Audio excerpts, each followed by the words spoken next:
9월 17일 금요일입니다. 오늘 새벽 우리에게 주시는 하나님의 말씀은 로마서 14장 1절에서 6절까지의 말씀입니다. 믿음이 연약한 자를 너희가 받되 그의 의견을 비판하지 말라.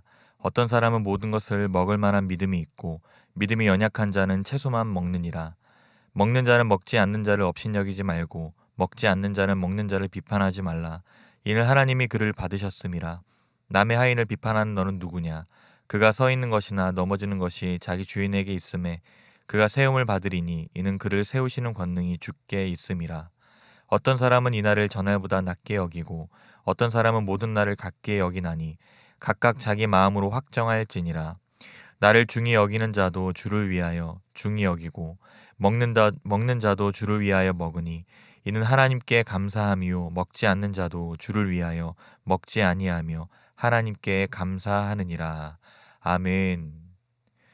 로마서 14장을 시작하고 있는 오늘 본문은 바울이 로마 교회의 음식 문제와 절기 문제를 제기하고 또 성도 간에 서로 판단하거나 비판하지 말고 존중할 것을 권면하고 있습니다. 앞선 12장과 13장에서 바울은 원수 사랑과 이웃 사랑을 언급하며 사랑의 우월성을 강조하였는데 이제 바울은 그 사랑에 따라 행하라는 권면의 신뢰를 로마 교회 안의 강한 자들과 약한 자들의 관계에서 길게 다루고자 합니다. 먼저 1절을 보시면 믿음이 연약한 자를 너희가 받되 그의 의견을 비판하지 말라고 권면합니다. 바울이 여기서 말하는 연약함이란 의지나 인격이 약해서 쉽게 유혹에 빠지거나 결단을 내리지 못하는 것이 아니라 믿음으로 어떤 일을 할 수 있다는 면에서 자유함을 누리지 못하는 약함, 즉 양심의 자유를 누리지 못하는 연약함을 말합니다. 당시 로마 교회의 성도들은 다양한 민족적, 문화적 배경을 가지고 있었는데 특히 유대인들과 이방인들 간의 중요한 차이점이 존재하였습니다. 그것이 바로 음식과 절기입니다. 특히 음식은 우상 제물과 연관이 있었는데 이방 지역에는 언제나 우상 제물을 쉽게 접할 수가 있었고 그리스도인이 그 제물을 먹어도 되느냐 아니면 먹지 말아야 하느냐 하는 문제가 항상 발생했던 것입니다. 그래서 바울은 2절 말씀을 통해서 로마 교회 안의 음식 문제와 관련하여 두 부류의 성도가 있음을 지적합니다. 모든 것을 먹을 만한 믿음이 있는 자와 채소만 먹는 믿음이 연약한 자입니다. 실제 유대 출신 성도들은 전통에 따라 특정 음식을 먹지 않았고 더욱이 시장에 유통되던 고기는 신전에서 제물로 사용되었기에 아예 채식주의자도 생겨났습니다.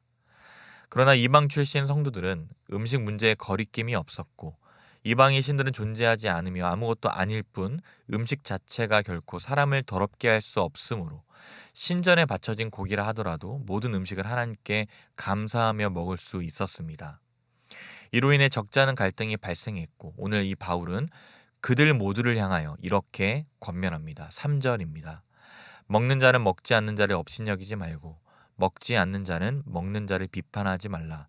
이는 하나님이 그를 받으셨음이라. 흔히 지식 있는 자들은 지식 없는 자들을 멸시하고 가진 자들은 없는 자들을 멸시하곤 하는데 본절에 언급된 믿음이 강한 자들의 경우도 다를 바 없었습니다. 그들은 복음 안에서 얻은 확신을 따라서 행동하면서 신앙이 초보였던 이들을 멸시했던 것으로 보입니다. 바울은 우상제물을 먹고 안 먹고의 문제를 넘어 그 일로 인해 성도가 형제를 판단한 일을 경계하였습니다. 믿음이 연약한 자는 우상제물을 먹는 것을 불안하게 여겨 먹기를 꺼려하고 또 믿음이 굳건한 자는 우상제물을 먹는다 해도 아무런 문제가 되지 않는다고 생각했기에 믿음이 연약한 자를 용납하고 사랑으로 감싸주라는 것입니다. 또한 믿음이 연약한 자를 실족시키지 않기 위해 충분히 내가 먹을 수 있지만 스스로 절제하는 것이 사랑과 덕을 세우는 일임을 강조하므로 이 성도의 마땅한 삶의 원리를 제시하고 있습니다. 이어지는 4절 말씀에는 하인과 주인을 예로 들어 다른 성도의 신앙을 함부로 판단하지 말 것을 권면합니다. 하인과 그 주인의 관계에 대해 참견하는 것은 당시 노예 사회에서 빈축을 사는 행동이었습니다. 마치 자신의 소유라도 되는 것처럼 남의 하인을 판단하는 것은 사회적으로도 용용이 되지 않았던 것입니다. 이와 마찬가지로 자신의 신앙 기준으로 다른 이들을 판단하는 것은 하나님께서 원하시는 바가 아닙니다. 어떤 사람을 인정하고 판단하는 것은 전적으로 주인 되시는 하나님 손에 달려있기 때문입니다. 그러므로 진리 그 자체와 관계되지 않는 문제를 가지고 다른 사람을 비난하는 것은 결코 올바른 태도가 아닙니다. 실로 하나님께서는 당신의 종을 태울 능력이 있으시고 모든 판단은 주인이신 하나님께 맡겨드리며 그리스도의 몸된 지체로 서로 도우며 교회를 온전히 세워가야 할 것입니다. 이제 분쟁의 화두는 절기를 지키는 문제로 넘어갑니다. 어떤 성도들은 구약의 절기를 지키는 것을 신앙의 모범으로 삼았고 또 어떤 성도들은 주님의 모범대로 모든 날을 하나님께 드려져야 할 날로 믿고 그대로 따랐습니다. 당시 안식일의 준수는 그가 유대인인가 아닌가를 가름하는 핵심 기준이었습니다. 그들에게 있어 안식일은 나머지 6일보다 경건한 날이어야 했습니다. 이에 반해 어떤 사람들은 모든 날을 동일하게 여겼습니다. 이들에게 있어서 매일의 삶은 하나님께 드리는 예배로 인식되었으므로 특별히 절기를 지키는데 크게 얽매이지 않았던 것입니다. 바울은 절기 문제와 관련하여 두 가지 입장 중 어느 쪽이 옳고 그름을 단정짓지 않고 다만 각각 자기 마음에 확정할 것을 지혜롭게 말해줍니다. 그러면서 바울은 이제 성도들에게 한 가지 중요한 기준을 두고 행동하고 있는지 살펴볼 것을 오늘 결론적으로 제시합니다. 6절 말씀입니다. 나를 중히 여기는 자도 주를 위하여 중히 여기고 먹는 자도 주를 위하여 먹으니 이는 하나님께 감사함이요 먹지 않는 자도 주를 위하여 먹지 아니하며 하나님께 감사하느니라.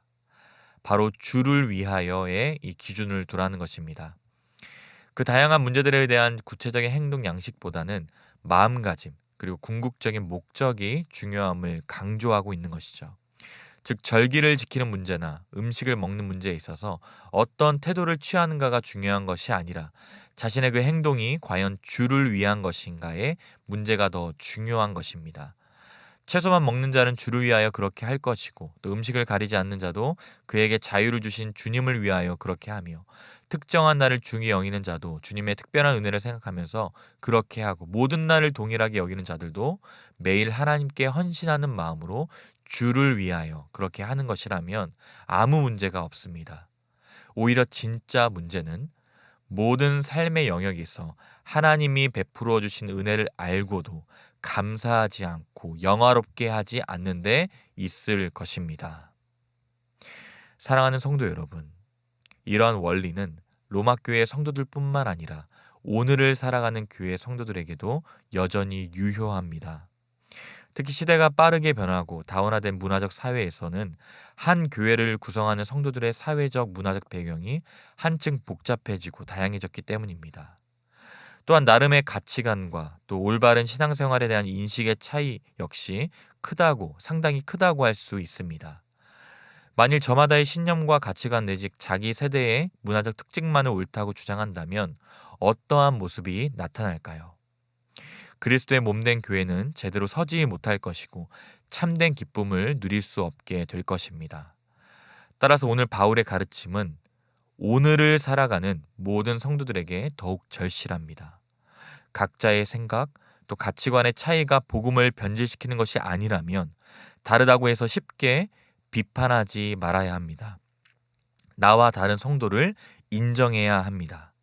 그리고 형제를 위해서라면 내 생각과 행동의 자유를 절제하고 제한할 수 있어야 하죠.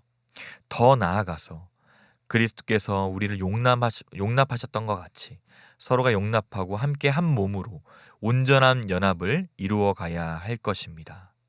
그러할 때 성령 안에서 의와 평강과 희락을 누릴 것이며 하나님께 대한 감사와 찬양이 더욱 넘치게 됨을 믿으시길 바랍니다. 서로의 목소리에 귀를 기울이며 존중하는 사랑의 공동체로서 주님의 몸된 교회를 더욱 아름답게 세워가시는 우리 모든 성도님들의 삶이 되시기를 주님의 이름으로 축복합니다. 기도하겠습니다. 하나님 아버지, 은혜와 사랑을 감사드립니다.